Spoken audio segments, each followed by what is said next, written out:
নমস্কার বন্ধুরা, আজ 25শে বৈশাখ। আজকের দিনটি আমাদের বাঙালিদের কাছে খুব গুরুত্বপূর্ণ একটি দিন, ভীষণ আনন্দের একটি দিন প্রতি বছর থাকে। তবে এবছর পরিস্থিতি সম্পূর্ণ আলাদা। কবির ভাষায় বলতে গেলে বরিশো ধরা মাঝে শান্তিরও বাড়ি, এবং চারিদিকে যে পরিস্থিতি আমরা সকলেই জানি। তবু আজকের দিনে কবিকে, বিশ্বকবি রবীন্দ্রনাথ ঠাকুরকে আমার হৃদয় থেকে, হৃদয়ের অন্তঃস্থল থেকে আমি প্রণাম জানাই, এবং সেই সাথে আমাদের ইন্ডিয়ান আর্মিকে আমার সশ্রদ্ধ প্রণাম। কারণ তাদের যে কর্মকাণ্ড, তাদের যে বীরত্ব, আজকে সকাল আমরা দেখতে পেরেছি শুধুমাত্র তাদের জন্য।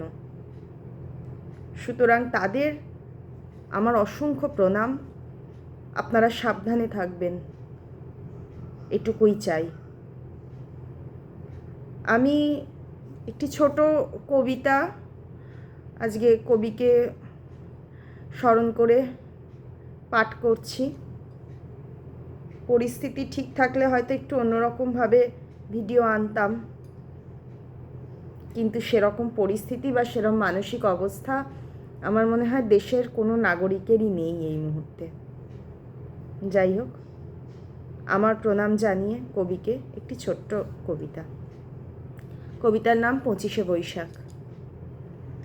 নূতন দিনের নূতন বার্তা আনলো 25শে বৈশাখ। নব আনন্দে মেতে ওঠ আজ, দুঃখ সকল রাখ।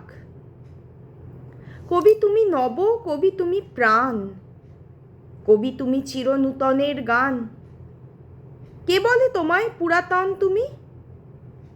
কে বলে নয় আধুনিক? নবপ্রভাতের আরুণী তুমি, নূতন পথের পথিক। পরাজিত হিয়ে জয়গান তুমি, দুঃখী হৃদয় সুখ। হিংসামত্ত পাষাণ বুকেতে তোমার উদয় হোক। তুমি আনো সুর, তুমি আনো গান, তুমি আনো প্রেম, তুমি আনো প্রাণ। তোমার স্পর্শে হোক আজিকে নূতন যুগের জয়গান।